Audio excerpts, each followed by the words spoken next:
Hello, everyone. Welcome to my Boomer Buddies podcast, where we tell it like it was and is. I'm your host, Rick Reed, and today I am really blessed to have these two gentlemen on the show with me. First of all, we have Dan Vikstrom. He's been a buddy of mine for about 50 years now. He is an expert on anything Rolling Stones. He's a historian. He loves World War II topics, any kind of cultural things from the Boomer era. And also, we have Ed Halbach of the Ed Halbach Show. You can catch his show every Monday morning, and we'll let him plug that a little bit later. But today, we're going to talk about a cartoon that goes back to 1964. And I know it's my favorite, and it's probably theirs too. But I tell you what, right now, we'll give you a little clue of what that is. This supersonic jet on a super secret mission carries a very special crew. Young Jonny Quest, future scientist. His father, Dr. Benton Quest, leader of the group. Pilot and Dr. Quest's assistant, Roger Race Bannon. Johnny's East Indian companion, Haji. And everyone's friend and co-worker, Bandit. Together they fly toward new challenges. This is The Adventures of Jonny Quest. Does that bring back some memories, guys? Saturday mornings. What made this so appealing to you, Ed? Because my little brother, who's younger than me and smaller, would watch it every Saturday morning, and he got his way. So I had no choice but to watch. Did you fight him after getting hooked? Only if Mom was out of the room. Hey, Dan, did you notice that Ed said, my little brother, he's much smaller than me? Even to this day, he's got that older brother attitude towards his brother. Dan, what's your thoughts on The Adventures of Jonny Quest? Well, it was just exciting to watch. I mean, it was a couple of kids on adventures with Johnny's dad and his assistant and bodyguard Race Bannon, and it was just an incredibly inventive show. It was really kind of serious science fiction adventure for kids, and it did what real live action shows couldn't do really at the time. You know, you had jetpacks and giant crabs and lizards, World War I fighters being attacked by giant vultures and things like. Excuse me, Dan. Wasn't Dr. Quest's jet a whole lot cooler than all the evil that had jets and boats? Oh yeah, his was awesome. It was innovative, and it was kind of in that era with the James Bond coming out. So you get that spy thing going on and the adventure action that they attempted for the first time in a cartoon. And it was so well drawn, and everything seemed realer than any cartoon you'd seen before, put out by Hanna-Barbera. They also threw Bandit in there, which was kind of, it was laughable, really, the way they made him look. But they didn't want to scare the kids too much, so they put a cartoony dog in there to soften it up a little bit. But a lot of people really appreciated Jonny Quest as they grew older and saw the reruns. It appealed to so many adults and kids alike. But let's get into some of the facts about this show. There were 26 episodes done. It only lasted one season, hard to believe. And the first episode aired on September 18th, 1964. So I was 7.5 years old. Dan, you were probably almost 7. Yep. And Ed, what were you, about 10? I believe 9. So it was right in our wheelhouse.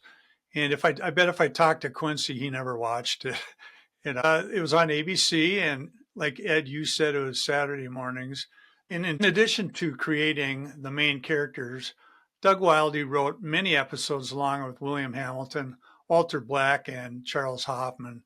And Bandit was the creation of an animation artist named Dick Bickenbach. And the voices, this is interesting. Tim Matheson, you all know who he was. Animal House, he was Otter. He was the voice of Jonny Quest. And Danny Bravo, Mike Road, John Stevenson, Don Messick, Vic Perrin, and Henry Corden rounded out the vocal stars on the show. And I'm curious, Dan, what was your main memory of Jonny Quest? Was he your favorite character? If you're talking about the overall Saturday cartoons type of thing, yeah, it was just they were kids like we were going on these exotic adventures and doing some pretty astounding things. What I remember about the show, it really did put some fear into you because the characters were all drawn more to life dimensions and everything. And you had bad guys trying to kill you, and people got killed on the show. Bad guy got killed. So there was a little bit of that, uncomfortableness about watching it, which was kind of cool because at the end of the day, you knew you were safe at home watching it on TV. But the adventures were great. One thing that always stuck into my mind and always kind of put the fear of the Lord into me. Dr. Zen was kind of like the Dr. No like character, and he had that black daddy long legs type robot with the one big eye. Like a That kind spider. of me, yeah, it was like a spider. And I don't know if that was in multiple episodes, but that always stuck out to me. That was very futuristic. That that spider, Yes, and with the one eye. Now we have, what are those, minions? That the one of them has one eye, right? yeah. 50 years later, Yeah, 50 yeah. years later. Ed, how about you? Who was your favorite character on the show and why? Oh, Dr. Quest. He was so cool, calm, collected, and he had an awesome beard. And in my opinion, all doctors had beards That's that true. that were pretty cool, And but Race had the coolest name. Oh, and Dan, say it. You say it great. Ray Bannon. I always loved it. So Ray Spann, he did have the coolest name. I have to say a couple of things. Of course, Jonny Quest was very relatable to us kids back then. Haji was a cool sidekick, but if I had to pick a second, it would be Ray Spann because he was everything. He piloted the ship. He was security, protector. He was friend, and you could always count on him. Your role model. And you were talking earlier about drawn so realistic and people actually got killed on there. We were used to cartoons where Elmer Fudd, he gets his shotgun stuffed with a carrot and it kind of explodes outward and he's got dark powder burns on him, but he didn't die. And then the next scene, he was fine again. Not on The Adventures of Jonny Quest. That was a real difference. Not to burst your bubble, but the Roadrunner never died either. Neither did the Coyote, and they went through a lot, especially the Coyote. Where did they get their money to buy all that stuff for Acme to keep Acme in business? That show was over. They were in credit card debt so bad. They were paying 30%, 36% interest. Yeah, yeah. Dig into that sometime. Yeah, that's probably, another reason why I was a Roadrunner fan because it was kind of sadistic and funny and everything. But we did know what reality was. Like the oldest is 6. I wouldn't go bashing my siblings in the head. Well, not intentionally. Jonny Quest to me was the next step up. Now I want to jump to favorite episodes. Did you guys research that at all, or can you recall any favorite episodes? I'll start with you, Dan. The most memorable one is the first episode, the Lizard Man episode. The Mystery of the Lizard Men. Yeah. Yeah, it starts out with a real foreboding type of mood in this kind of dark, danky sea with shipwrecks around them, and this boat with a couple of guys on it gets blown up and sunk, and the guys get killed. So then it goes from there to the Lizard Men and the Quests investigating what was going on, and that foreboding kind of struck a little uneasiness into you while you were watching, and that's why it was so entertaining for kids. I think as we watched it, we tried to live it out in our brain because it was way different from our mundane early 60s lifestyle. And it would be so cool to be able to put a tank on you and breathe underwater and have all this moss come on you and these big claws. But yeah, it scared you a little bit. It made you uneasy, but we loved it because we lived it in our minds. Yeah, it was at the time of the early James Bond movies and that thrilling and getting your heart pounding. We weren't used to that as kids. watching that kind of Yeah. program, especially on a Saturday morning. And Dan, like you said, they came right out of the chute with the first episode with that imagery and almost a darkness. Yeah, that is so memorable. And the synopsis for that episode, The Mystery of the Lizard Men, was a foreign power utilizes lizard men to keep prying eyes away from its operations in the Sargasso Sea. Word operations way back then. Absolutely. Ed, how about you? What's your initial favorite episode that you can recall? You know, the lizard men were right up there. I mean, even Bandit grabbed behind and stretched that wetsuit or whatever it was and tried to help out. You know, the dog was right in there. Yeah, that's a good one. I also have a favorite.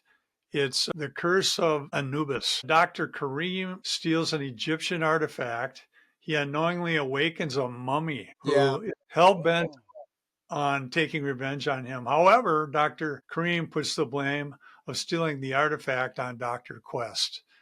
And he unfortunately gets trapped with the raging mummy.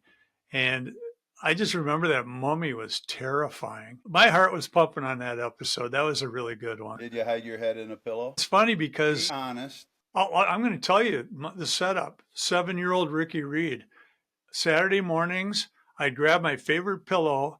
I'd lay down right in front of the TV with the pillow and I'd lay down on the floor, behind my head and watch it. I think the main reason, because I didn't want my little siblings running in front of me, when I'm trying to zone in on the Yeah. episode, but not in fear, just comfort. It made me fearsome. It stirred something inside of me to watch that. That didn't happen with cartoons normally. Mighty Yeah. Mouse, Pop, yeah, all those. One- Lynn Jekyll. Hanna-Barbera, Dan, you said off-air Hanna-Barbera.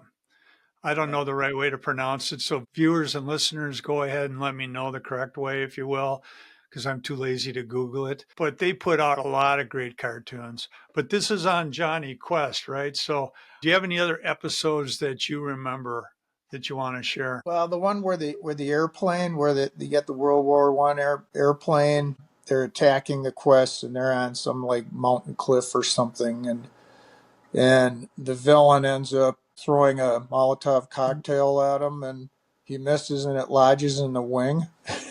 He ends up blowing up and shoots himself down and dies. And kind of prepping for this is one reason why it only lasted one season was because the animation, it was production costs. This cartoon cost like 40% more than your average cartoon show series. It was kind of a cost consideration why they only ran it for the one season, which is kind of surprising to me. I didn't realize that because rewatching the episodes, year after year, you didn't realize it was only one season worth of episodes. It was very much cost related as far as production. Now, I've got a question for you guys because, like I said, it was my brother's show to watch, so I wasn't real astute to it. But didn't all the episodes take place with a boat or water or something? They traveled the globe. I mean, it'd be India, it would be South America, it would be Egypt. So they took you around the world and included that in the episode. So there were planes and boats in most situations, most And episodes. I am remembering right. I needed So, validation for my memory. well, you need some help with remembering the 70s, I know, but I thought you'd remember more in the 60s, Ed. There you go, thinking again. Again, this is My Boomer Buddies podcast. We're here with podcaster Ed Halbach of the Ed Halbach Show and Dan Vikstrom, who is knowledgeable in so many areas. I'm trying to get him to be on more episodes. He is a very well-known expert of the Rolling Stones. How many bootlegs do you have of the Rolling Stones, CDs? And Many, we'll just put it that way. Yeah, most of their live recordings. comment below if you want Dan to come back on a Rolling Stones episode. Back to Jonny Quest. I did some research for the show because I don't want to rely on my memory, even of the 60s. So I pulled a few reactions or comments from the internet, what they thought about the show. One, they said the show paid so much attention to the backgrounds. And talked about that, very detailed. It's the first cartoon that killed people and monsters, like Dan had said. The show made being a scientist look ultra cool. Very. Yep. I mean, Ed got off on Dr. Quest's beard and lab coat, probably. His demeanor was just always calm. He always thought it through. He didn't, for lack of better words, freak out. What do you think, Ray? Yeah, very scientific, methodical. And the episodes of Jonny Quest were always so intriguing and interesting. And as little kids, that was quite a thing for us to just dive into and enjoy. Love that show. It was wild and dark. I think they threw Bandit in there just to tone it down, which is true. Mhm. Honestly, he was the worst part of the show, but had his moments. I don't know if I'd say that, but I can see how you would think that. He And made it soft and fuzzy when it was harsh. yeah, especially when you're 9-year-old Ed and you have control of the TV, even though you say your brother did. In my Uh, dreams. but they had to do that. I had kids in there that were, 2, 3, 4 years old, my siblings, and they would just say, "Oh, look at the cute puppy," and not, "Oh, look at that bad guy just got killed." But here's one where I'm going to give him credit. His name is Tigran Hokabayan, and this is about a year ago. He stated, "I don't want to oversell this, but simply put, Jonny Quest is one of the most influential, fun, and entertaining TV shows ever created. This is my childhood in 26 episodes. I love the characters, the stories, the genius music. They have a long intro and outro that I'm not going to play on here, but it's so good. It's as good as anything you'd hear on James Bond shows or movies. It's Hanna-Barbera. What more could you say? They are geniuses of animation. William Hanna and Joseph Barbera, or Barbara, are the Mount Everest of American animation. Jonny Quest influenced every single adventure show or movie that came out after, one of the best ever. I'd say that Tigran nailed that. That's quite a compliment to the That's true. I mean, it probably influenced Indiana Jones series, Raiders of the Lost Ark. And we're kind of jumping ahead with that comment, Dan, but let's run with it. I was going to ask, looking back, what impact did the cartoon have on our culture? And you said a couple of things that are very true. And what I'd also say is looking up to, and Ed, you said this earlier, we acted out those shows. It helped our imaginations. We didn't have these things right back then. It helped our imaginations to have creative play. And with creative play, your imagination can push envelopes and help you develop into something you may not be without creative play. It probably influenced young kids to go into scientific careers in the furthering of their education. single digit ages. You're like sponges. You grasp it all. And I see that in my grandkids now. And they don't miss a thing. And they do have an imagination.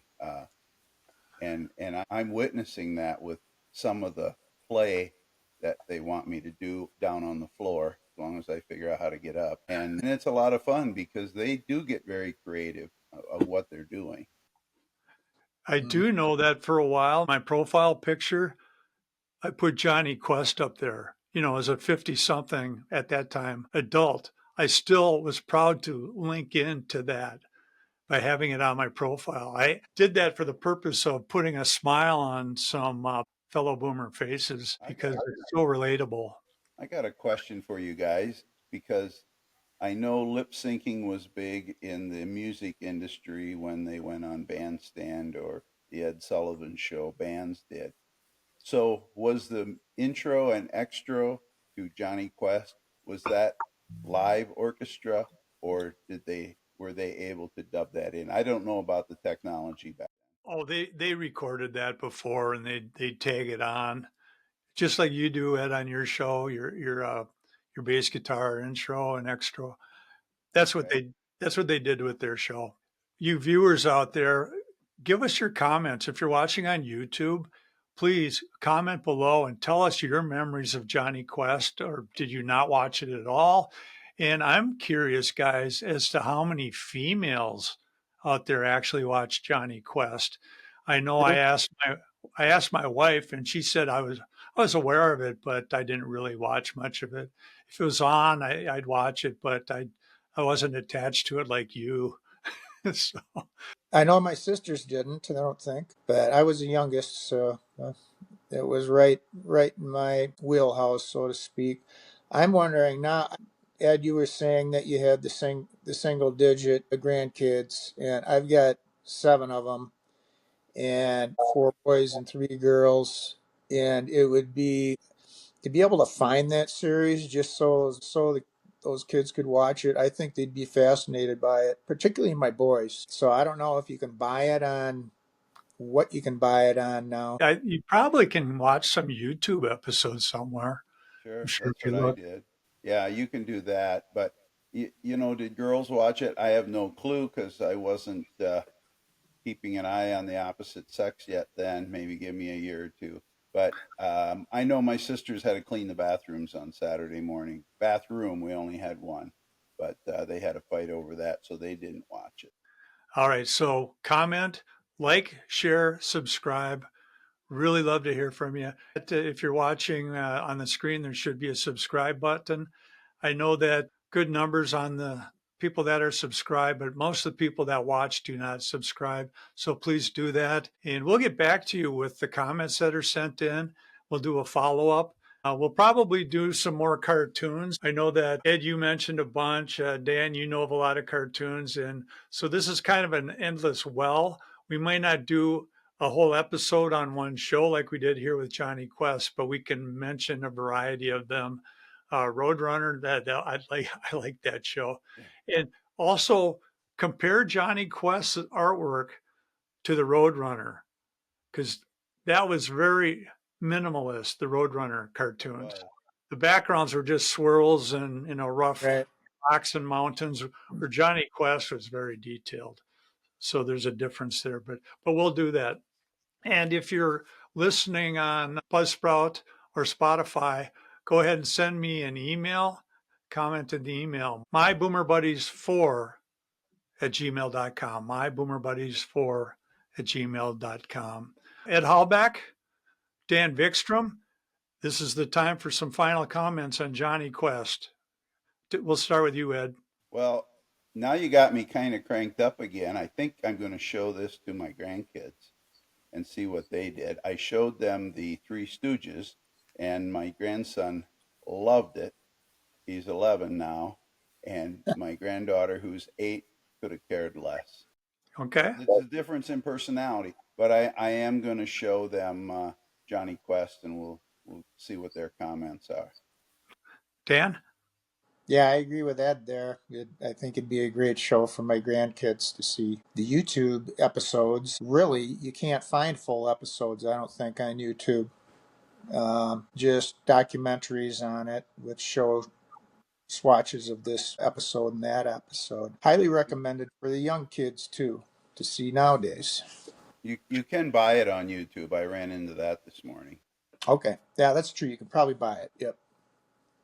Okay. To cap it off for me, Jonny Quest was defining in my life as a boomer who loves the culture of how and when we grew up.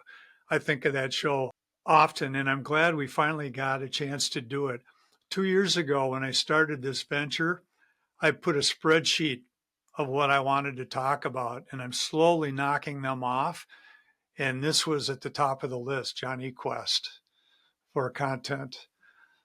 Well, this has been fun, guys. Really enjoyed it. Upcoming episodes for people that are watching on YouTube and listening on Spotify and on Buzzsprout. We're going to do a Star Trek, the original series episode. I got a couple of boomers I'm going to bring in, our new buddies, and we're going to do that soon. We're going to do one with Terry Walsh, the ace. We're going to do one on Patty Duke, the Patty Duke show. She really liked that show. And we got some other ones coming up too. Tunes. Ron Tunby wants to do an episode on the Bowery Boys or the Dead End Kids, how it came out of the same thing. And that's something I really enjoyed watching. Well, thanks for joining us, viewers and listeners out there. Thanks to Ed Halbach of the Ed Halbach Show. Ed, how can they watch or how They, can they listen to your show? they can't watch me because, as you people watching this know, I have a face for radio. So mine is on Buzzsprout, Apple, Spotify, The Ed Halbach Show. That's Halbach show. I talk mostly, I've transitioned my show into interviews. A lot of authors and a lot of interesting people starting new businesses. But yeah, or you can go to edhalbach.com, edhalbach.com, and find my whole library and even a photo gallery. And I might point out you should try and figure out who Dee Bugger is in the photo gallery and then go back and watch her episodes when she obnoxiously shows up in my studio. All right, Dan, how about you? How can they get a hold of you, you hermit up in the great north woods of Wisconsin? Well, they can't. Good answer. I'm Good kind of, answer. I'm kind of off. I'm kind of as off the grid as I want to be. So Perfect. The only way that they can get a hold of you is for being a boomer buddy on this that, show. that's right. That's right, Rick. All right, a lot of fun. We covered the adventures of Jonny Quest today. On behalf of Ed Halbach, Dan Vikstrom, I'm Rick Reed. Until next time, we'll see you Around the block. Bye bye. Kind of figured you'd say that.